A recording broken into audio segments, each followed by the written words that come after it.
అది దట్టమైన నల్లమల్ల అరణ్యం. చుట్టూ క్రూర మృగాల సంచారం. ఎటు చూసినా నింగిని తాకే కొండలు, లోతైన లోయలు. అడుగు తీసి అడుగు వేయాలంటే గుండె ధైర్యం ఉండాలి. ఏడాది పొడవునా మనుషుల అలికిడి లేని ఆ కీకరాణ్యం ఏడాదికి ఒకే ఒక్కసారి భక్తజన సంద్రం అవుతుంది. అదే సలేశ్వరం. తెలంగాణ అమర్నాథ్గా పిలువబడే ఈ క్షేత్రం వెనక ఉన్న రహస్యమేంటి? కేవలం 5 రోజులు మాత్రమే ఎందుకు దర్శనమిస్తారు? ఆ 200 అడుగుల జలపాతం వెనక ఉన్న అద్భుతం ఏంటి? ఈరోజు ఈ వీడియోలో ప్రకృతి ఒడిలో దాగి ఉన్న ఈ ఆధ్యాత్మిక అద్భుతాన్ని చూసేద్దాం. సలేశ్వరం ఇది ఈనాటిది కాదు.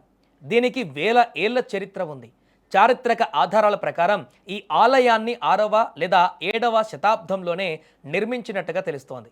మన పురాణాల్లో కూడా దీని ప్రస్తావన ఉంది. ముఖ్యంగా 16వ శతాబ్దానికి చెందిన శ్రీ పర్వతా పురాణంలో ఈ గుహాలయం గురించి అద్భుతమైనటువంటి వర్ణనలు ఉన్నాయి. శ్రీశైల మల్లికార్జున స్వామికి ఉత్తర ద్వారంగా భావించే ఈ క్షేత్రం ఆదివాసీల ఆరాధ్య దైవం. చెంచు లక్ష్మి, శివుడి కథలు ఇక్కడి గాలిలో వినిపిస్తుంటాయి. ఇది కేవలం ఒక గుడి మాత్రమే కాదు, ప్రకృతికి పరమాత్మకు మధ్య ఉన్న అనుసంధానం. ఇక్కడికి వెళ్ళడం అంటే మామూలు విషయం కాదు. అందుకే దీనిని తెలంగాణ అమర్నాథ్ అంటారు. నాగర్ కర్నూలు జిల్లాలోని మన్ననూరు అడవుల గుండా కిలోమీటర్ల కొద్దీ కాలినడకన ప్రయాణించాలి. ఎత్తైన గుట్టలు, కాలిబాటలు, గిరిజన గూడెంల గుండా సాగేటువంటి ఈ ప్రయాణం ప్రతి ఒక్కరిలో ఒక కొత్త ఉత్సాహాన్ని నింపుతోంది. ముఖ్యంగా ఈ జాతరలో చెంచు తెగవారు కీలక పాత్ర పోషిస్తారు. అడవి బిడ్డలైన వారు స్వామివారిని తమ సొంత బిడ్డలా ఆరాధిస్తారు. ఈ దారిలో నడుస్తుంటే అడవి తల్లి ఇచ్చే అనుభూతి వర్ణనాతీతం.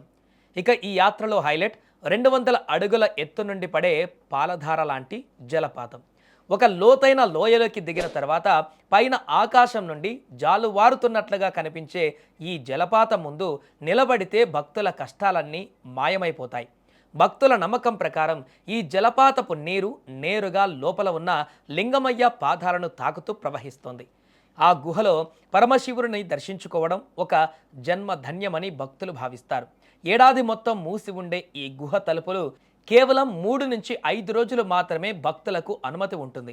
ఈ ఏడాది అంటే 2026లో ఏప్రిల్ 1, 2, 3 తేదీలలో ఈ యొక్క జాతర జరుగుతుంది.